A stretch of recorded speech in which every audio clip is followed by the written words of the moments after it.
Welcome back to Squawk Box. As lawmakers negotiate the next round of stimulus, there's a provision tucked away in that GOP proposal that would allow for a 100% deduction of business lunches. Robert Frank joins us with that and so much more. Robert. Good morning, Andrew. It is called the Supporting American Restaurant Workers Act, and it's part of the Republican stimulus plan. It would allow business owners to deduct 100% of their business meals. Now, currently, they can deduct half of those client-related meals, but the new proposal, sponsored by Senator Tim Scott, would allow companies to deduct all of their client-related meal costs. Now, Scott's saying it would lead to more orders, take-home pay, and hours for wait staff and kitchen staff. President Trump has been calling for this deduction since April after a call with celebrity chefs Wolfgang Puck and Thomas Keller.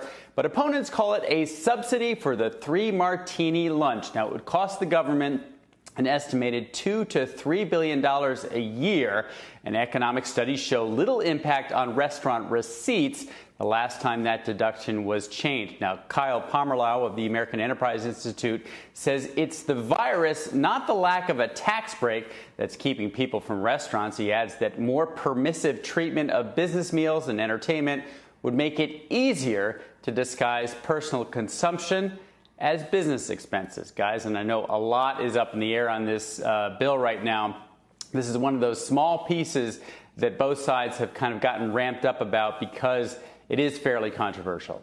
Robert, this is on the corporate tax side of things. This is I didn't realize this. So in the U.S. already, companies can discount, offset 50% of the cost of something that's client-facing. There's no upward limit on that, so that applies the same if you want to go to a Michelin-starred restaurant versus to McDonald's? Well, it's a great question, Wilf, because in the IRS guidance on the 50% deduction, it says it cannot be lavish or extravagant. So maybe you can get the steak, but not the steak and the oysters. I don't know how they define lavish and extravagant, but that is the guidance. And they also have required you to take out beverages from the bill so you can get a meal, but you're not supposed to include the 3-martini lunch. That was my question. Can you do alcohol, or is that extravagant? And by the way, who drinks at lunch anymore? Yeah, nobody drinks, let alone the 3-martini lunch. Yeah, I would hope the squad box team drinks at lunch. When I was on Wex, I used to have the occasional drink at lunch. Usually. The closing bell, only very occasionally. That's you, Wolf. Hey, Robert, the big question, I want to know, does takeout count? Because in a COVID era, if we're really trying to help folks, these restaurants, does takeout count? So does this include catering to your home, if that's where it is?